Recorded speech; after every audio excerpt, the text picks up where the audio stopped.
attention. Give it up for Donovan. You're welcome, Grand Rapids. Give it up for John Cena. He was here one time. He said our name. That's how you know it's true. Video evidence. Good evening, Grand Rapids. Welcome to NewsFlash. I'm your anchor, Virginia. I'm your other anchor, Sean. And because some of you still coughing up some Maplewood smoked chunks of lung, we have the world, national, and local news that you may have missed. You're welcome, Grand Rapids. This is NewsFlash. NewsFlash, our top story tonight. Last week, Yesterdog celebrated 50 years as the originator of cyclosporiasis. Yeah, they had a bunch of events, including pre-inflation special prices, music and entertainment and magic, a special screening and Q&A of the film American Pie at the Wealthy Street Theater, including the screenwriter of the 90s classic, who, if you didn't know, set the film in a fictionalized version of Grand Rapids, and the friends hang out at a Yesterdog while talking about fucking on the prom or something, I guess. So they live in a fictionalized GR, which means presumably one not run by the DeVos family. We can only hope. Less successful event was the Jason Biggs contest, where they attempted to recreate an iconic scene with an ultra dog instead of pie. Not pleasant. I didn't see that slide before the show. Trump is entering an uncertain moment in the Iran war that some experts say may become a quagmire, which, as we all know, according to the scale, is above a Peter but lower than a Stewie. But old 46 3/4, he don't care. He's having fun yucking it up at a redo of the Correspondents' Dinner. But this time, the only failed attempt at killing was his material.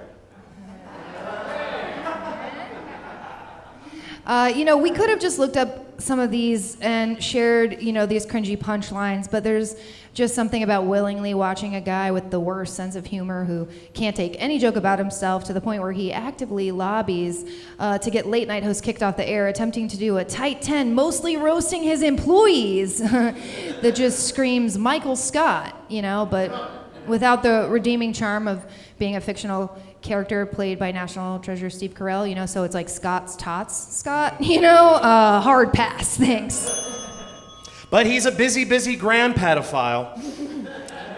Trump is in Metro Detroit today for a rally ahead of the August 4th primary election, and he is going to see how many ways he can mispronounce Dr. Abdul El-Sayed, presumably.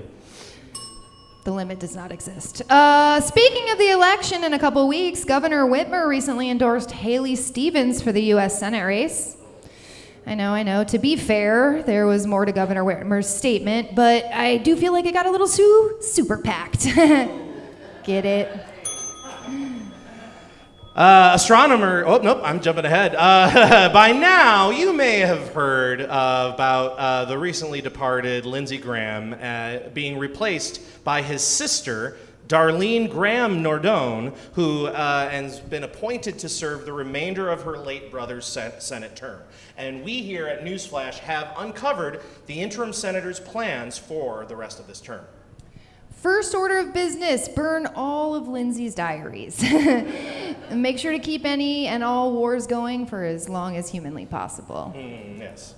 The Republican Party is ecstatic for the appointed sister and declared that Darlene won't be too emotional to lead.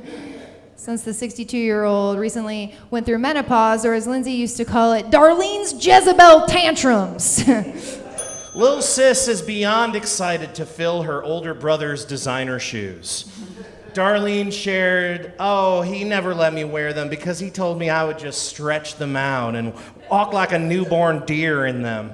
My brother used to yell at me, Darlene, take those darn heels off. I saw the cliffs and they're hanging. Lindsey Graham, everybody. Flawless Lindsey Graham. That was really good. A special election will be held next month to pick a new Republican nominee in the general election for Graham's seat. Meanwhile, Trump will consult the lady of the reflecting pool for his pick. In other news, a wet Pete Hegseth was found passed out in a wig in the reflecting pool. completely unrelated. Country music star Morgan Wallen performed at the Big House in Ann Arbor this past Friday and Saturday. The only thing more white than these Morgan Wallen concerts is probably Elon's historically accurate AI Odyssey movie. He's promised to make it, you guys. We can't escape him.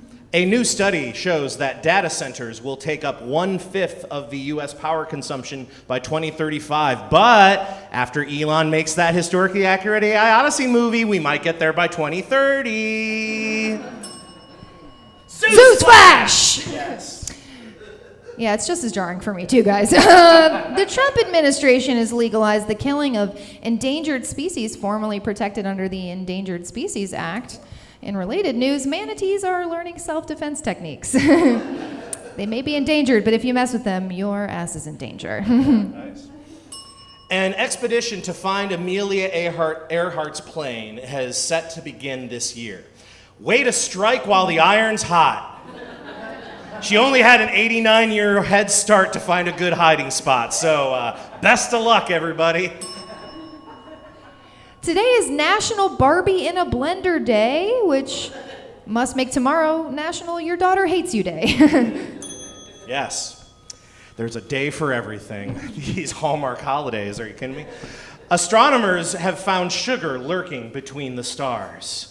Erythrulose, which is a type of sugar found in raspberries and used in spray tanning solution, was detected near the center of the Milky Way. Drug manufacturer Eli Lilly and Company was recently seen cozying up to General Palpatine in an effort to convince the Galactic Empire to approve their GLP product for distribution.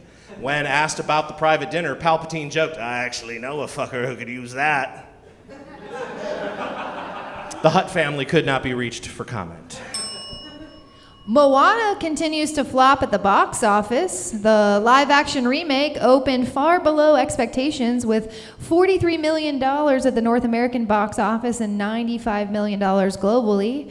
It turns out the answer to how far she'll go is not far enough to make back that original budget. And with that, another icicle has fallen from Walt Disney's frozen head. If too many more fall, the witch's curse will be complete, and Michael Eisner will return as permanent CEO. Ugh.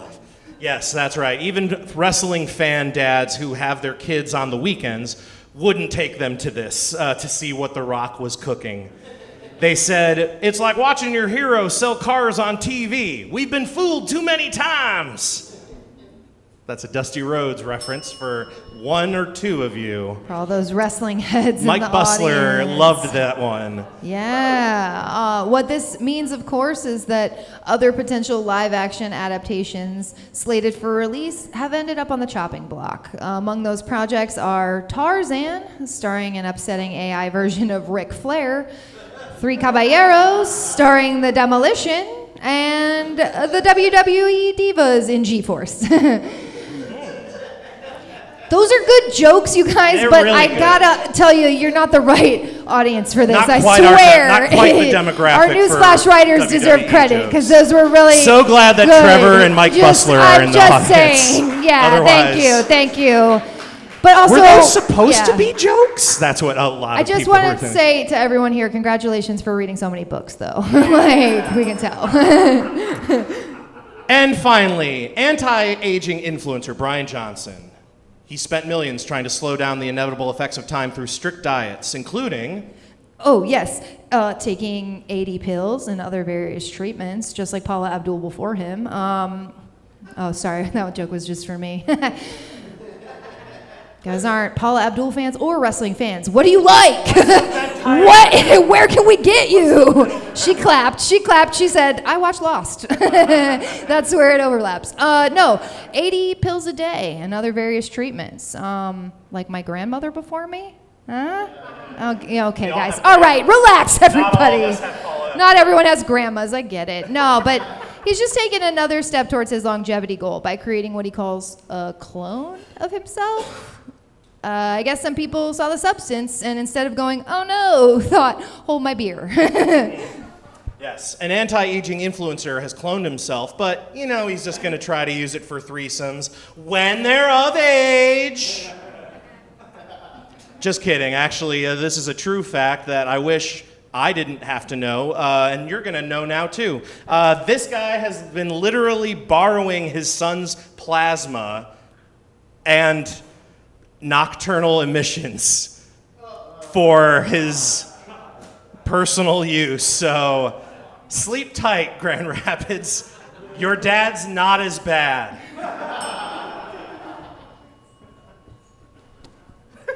Sorry, I love that was the takeaway. An anti-aging influencer cloned himself. You know, he stated, "Petri dish takes up way less space than that oil painting in my attic." An anti-aging influencer has cloned himself. Because when hell runs out of room, the dead will clone themselves for icky vampire stuff. That's right. And an anti-aging influencer has cloned himself, so make sure you smashing that like and subscribe button, but not too hard, because he gave himself an autoimmune disease, so his bones are extremely soft from all those pills and surgeries. So just gently tap those like and subscribe buttons instead. Yeah, thank We you. made it Thank through, you. We did it, you guys. Nocturnal emission. Yeah, I hated it so much. I hated I it. literally had to rearrange the script because I'm the only one. I voted to cut it, and I just want a round of applause. Should we have cut We it? could have cut it. We should have cut it. We should have cut it. I think Yeah. those are pro nocturnal emission. Yeah. Okay. All right. Do you want me to say? Okay. So when you are going through puberty, Sean, let this be a learning lesson. All right.